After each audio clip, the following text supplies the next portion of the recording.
Hello and welcome to another video. Today we're going to take a look at another of the newly buffed Pokemon for the Open Great League, Shadow Gligar. Both big and aerialist have been buffed for the new season, giving Shadow Gligar great coverage for the most common Pokemon in the Open Great League, especially the Fighting Steel cores that you see pretty much everywhere. I've chosen to pair it with Lantern and Shadow Charizard because Lantern and Gligar make for a great core. Lantern and Shadow Charizard make for a great core, so this just makes for a very good ABB team. But what I really like about this team is you don't have to use it as an ABB team, because Gligar and Charizard actually also cover each other pretty okay, especially if you can get a shield advantage with these two. So you can't just sacrifice the Lantern on the lead, which I tend to like to do. Also, I'm using Water Gun and Lantern. Spark is objectively better because it does the same amount of damage per turn, but it generates a little bit more energy per turn. But I really like the Water fast move right now because there's so much Steelix, Gligar, Carbank, Swampert and so on. So I think Water is the better fast move right now, although I'm a little bit ABA weak to Spark Lantern. But I haven't seen a lot of Spark Lantern leading up to this matches, so I'm sure we'll be absolutely fine. No worries. Going into the first game, you guessed it, we lead into a Spark Lantern, of course.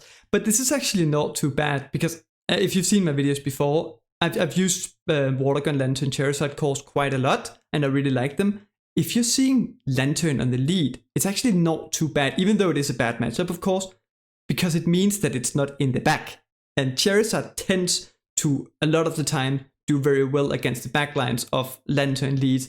It now takes 8 sparks for the Lantern to get to Thunderbolt, so they will be able to get to the second one on the CMP with our serve, and unfortunately they do win CMP. So they take out Lantern, we bring in the Gligar, and Aerial only does about 17%, so I'm not sure it would take out the Lantern from this range. So instead I decided to go for the overfarm. It takes 6 for the serves, so we can overfarm a lot, maybe farm them all the way down. Not quite, we have to go for the Aerial Ace. But it might look like they might be on 1 HP with their Lantern, so when they shield this, they still get KO'd behind the shield, and then they bring in a Carbank. Very nice that they're bringing this in on Gligar and not on Charizard. We can make it to the dig. It does about 42% to Gligar or to Carbank as we go for the CMP with the second dig. It takes 9 for the Rock Slide, 12 for the Moonblast for Carbank. We absolutely have to keep Gligar alive as long as this Carbank is alive. So we have to shield up the Rock Slide, and then they bring in a Medicham. We go up to the dig, then bring in Charizard to essentially sacrifice it. But because the Medicham hasn't gotten too many counters in on Charizard, Charizard actually does lift the Psychic, and it does barely make it to the Blast Burn, which will of course take out the Medicham.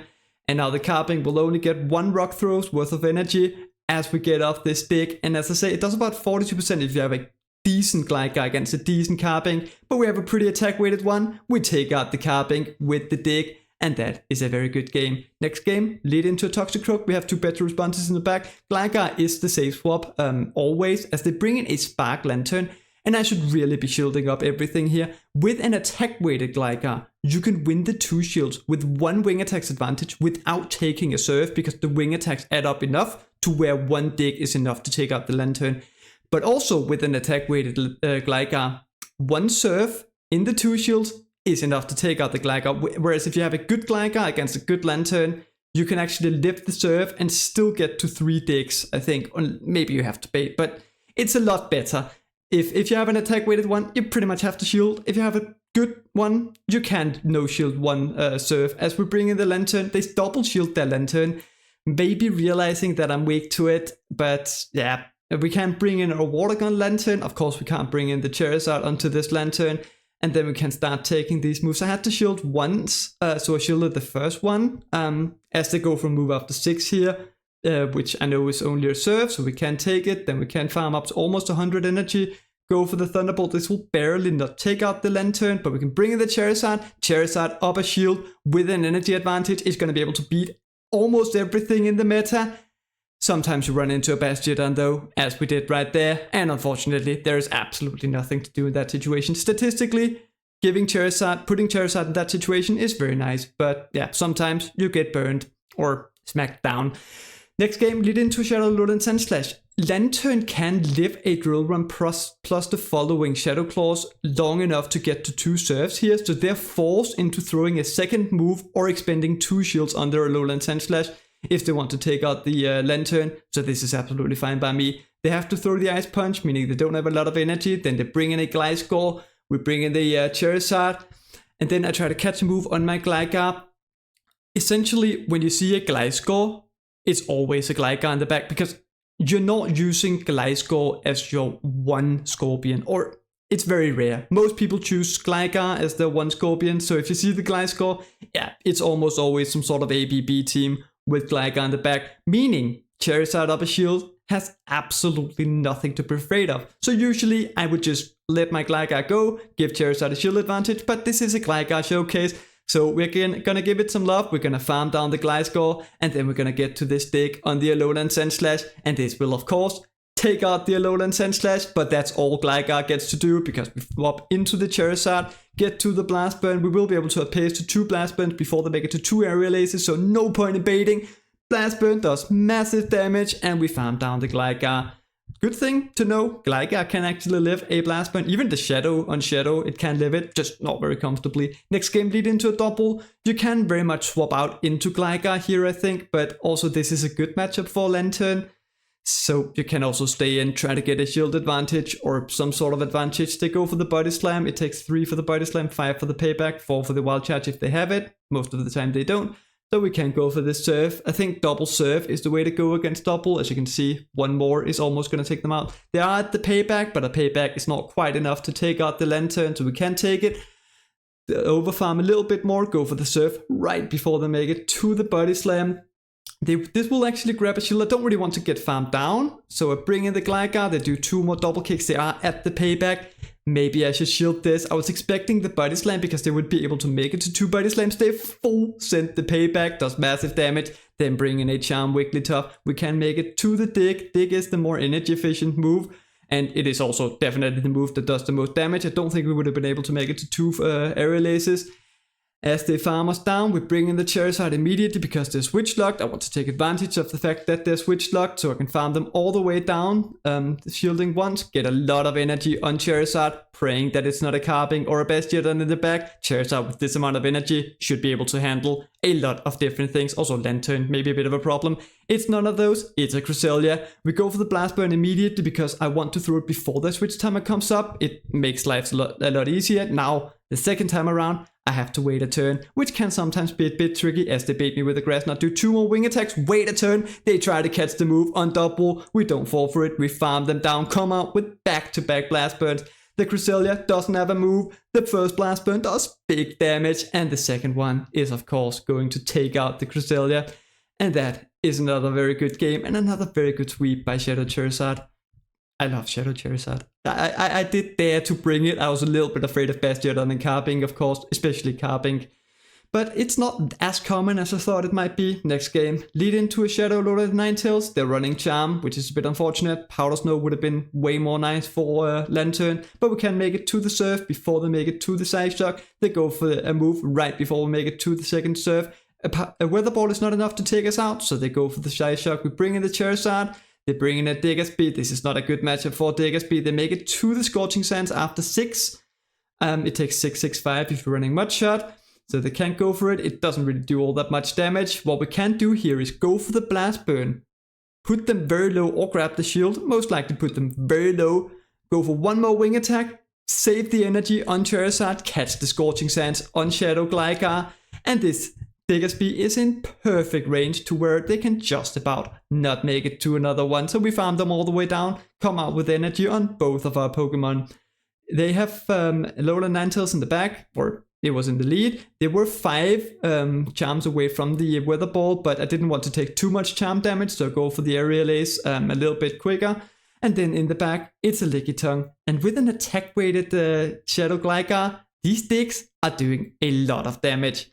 Lickitung is good generally against both Shadow and regular Gligar, but as you can see, they're pretty much forced to no-shield these moves because I'm almost at a Blast Burn on my Charizard, so we can just shield 1 Body Slam, go for another dig, almost takes out the Lickitung, and then we can just farm them down. Shadow Gligar putting in a lot of work in that game. Next game, lead into a Sableye. Fun fact, Shadow Gligar actually wins the 2 shields against Sableye straight Aerial Ace.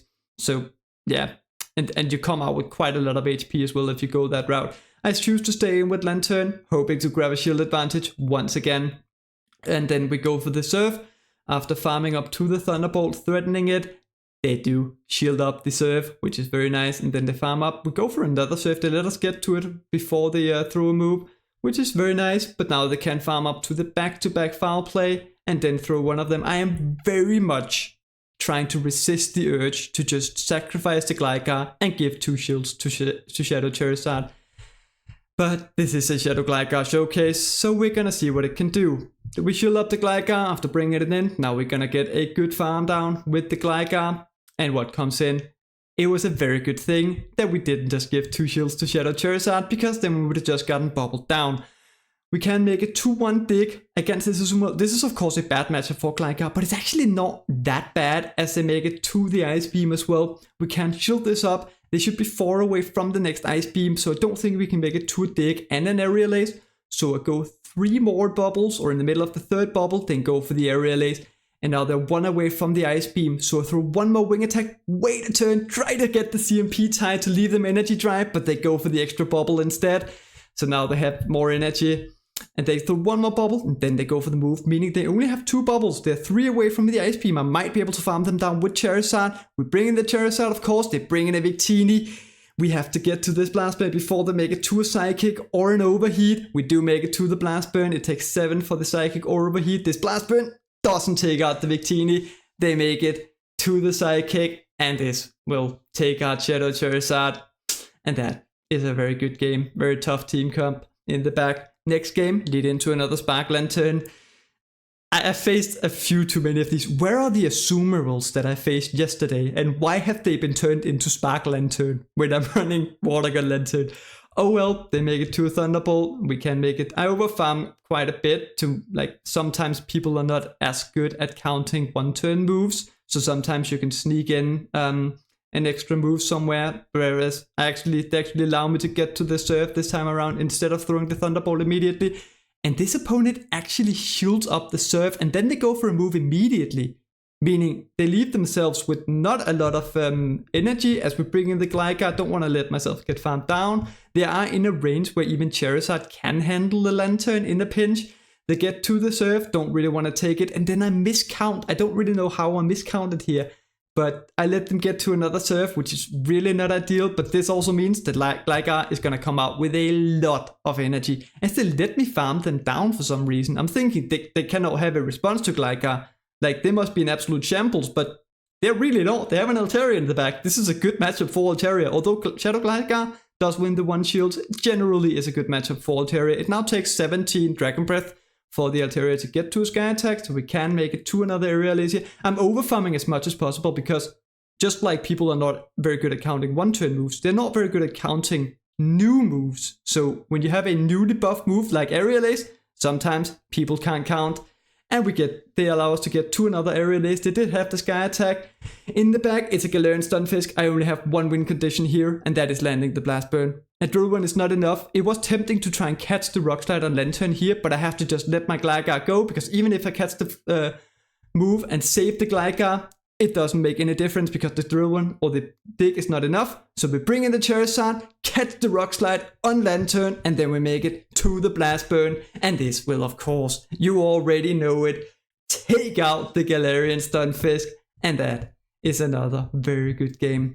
Gligar is very good at setting up Shadow Charizard. Like, very good. Next game, a bit of a nightmare lead into a Shadow Dragonite. Gligar does outpace the Dragonite, and even though this is not enough, quite enough to take out the Shadow Dragonite pretty much has to shield everything. So we can force a shield advantage, and then I can get to decide whether I want the 2-1 shield advantage or the 1-0, because I'm expecting them to shield again. I bring my Gligar as low as possible before throwing the Aerial Ace, so I throw right before they make it to the next Dragon Claw.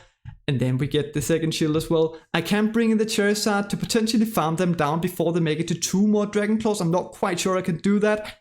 Or I can bring in the Lantern to force them into throwing 2 moves onto the Lantern, just absorbing all the energy from Dragonite, and then hoping that Charizard up a shield can sweep in the back. Which, unless there's something really bad, up a shield, Charizard can do some magic things. We absorb all the energy from Dragonite, bring in the Charizard to get an energy advantage.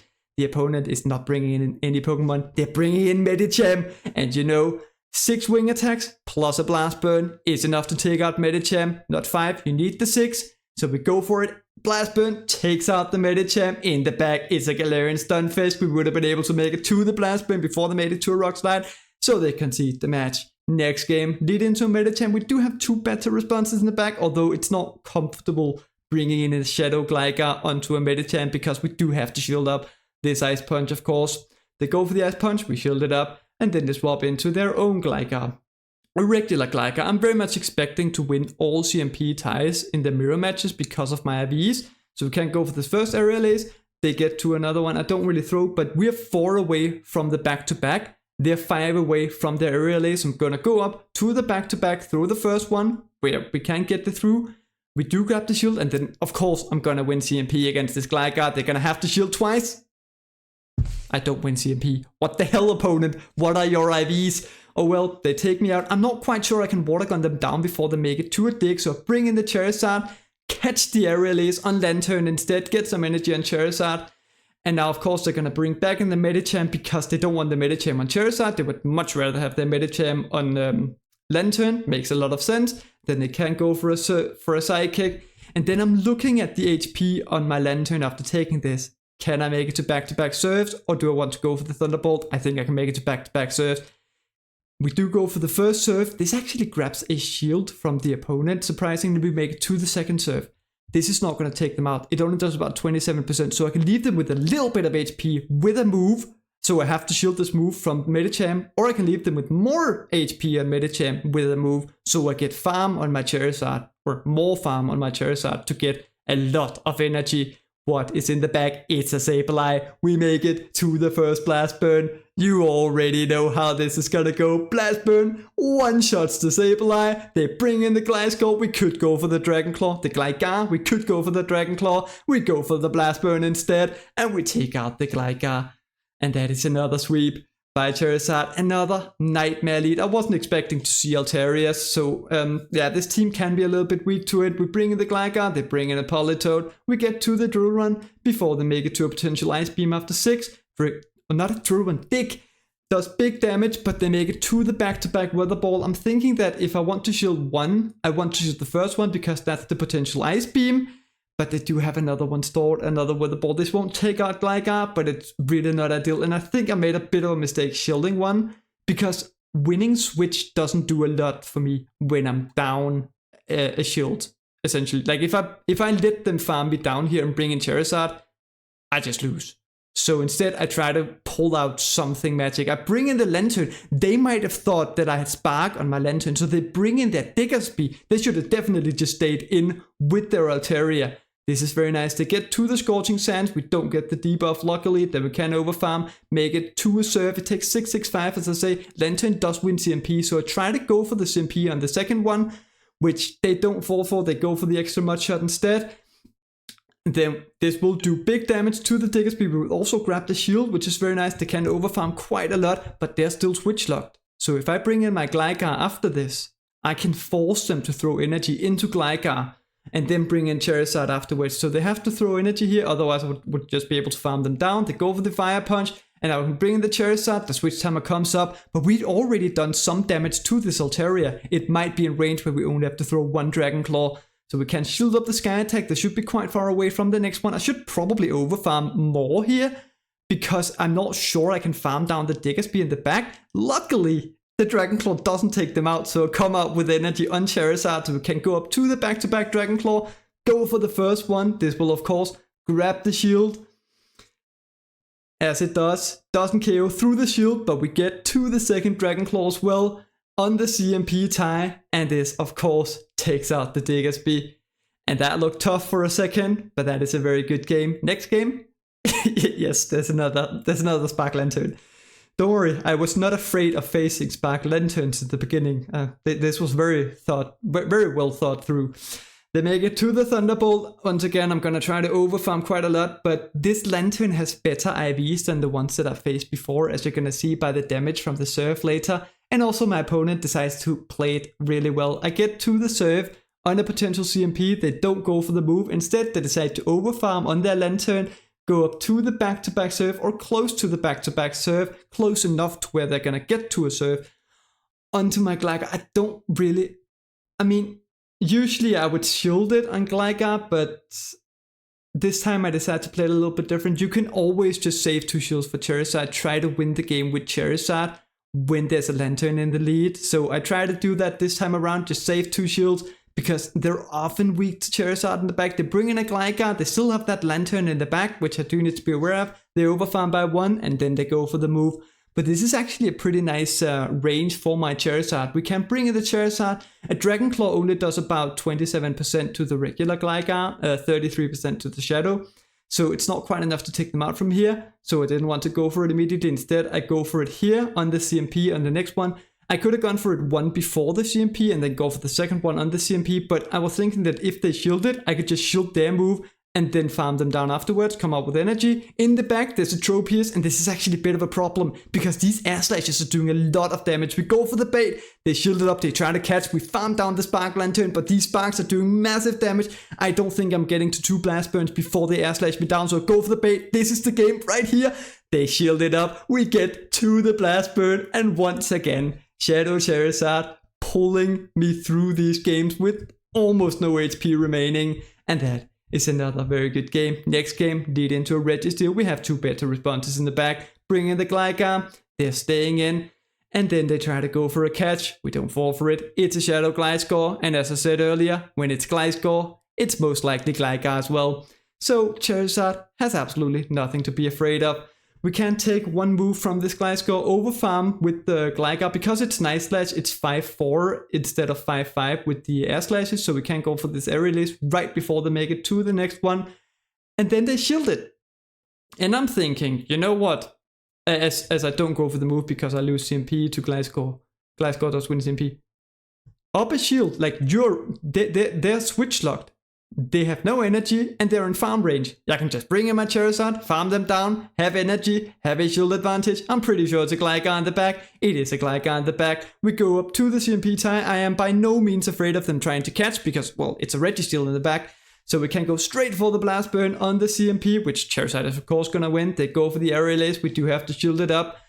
And then we can go for another CMP, 5 more wing attacks, trying to go for the CMP. They swap into Registeel, go for a move, which is actually a pretty good play by the opponent, but it always, no matter, even if the Registeel has 100 energy, it will still always be 10 turns away from the next Focus Blast, even if it throws Focus Blast.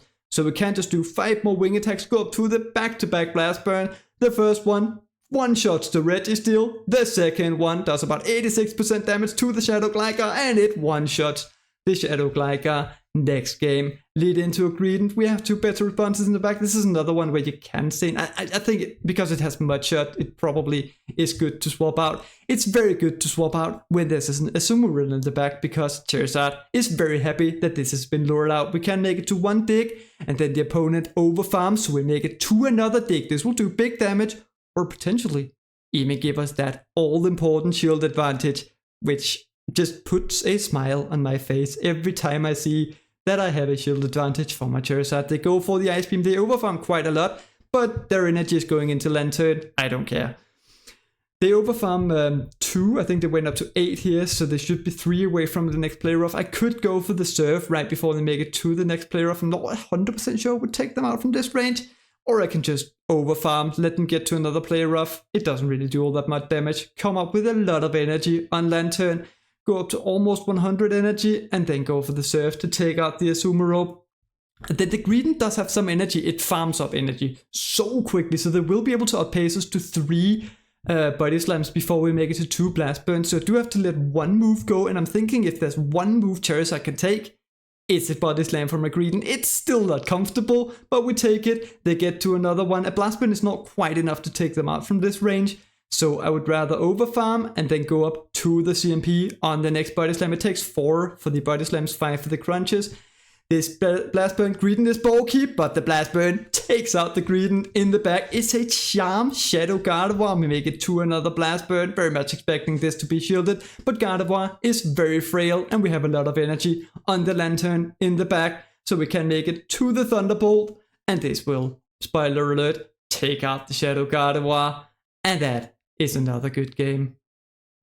that was the last battle for today, and overall I think this is a very good team. I'm a big fan of the Lantern Charizard core, and I think Gligar just fits in perfectly on this team, and it performed very well. I went 16-4 with it.